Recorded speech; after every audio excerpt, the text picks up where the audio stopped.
دا ملک زمونږ ملک دی تحفظ یې لازمي دی په جار دغه سپېڅلي نظریې ته ضرورت دی او زه تاله علم غواړم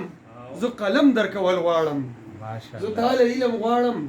زه قلم درکول غواړم پښتون ستا ټوپک او تماچې ته ضرورت دی زه تاله علم غواړم زه قلم درکول غواړم پښتون ستا ټوپک او تماچې ته ضرورت دی زما د کشر کل بقا پدې کې د یارانو کې د یارانو مکتب ته ضرورت دی مدرسې ته ضرورت دی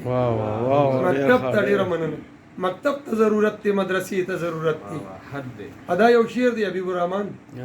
بچیا سبق وایا چې بیا ستر شلوي سړی شي بچیا سبق وایا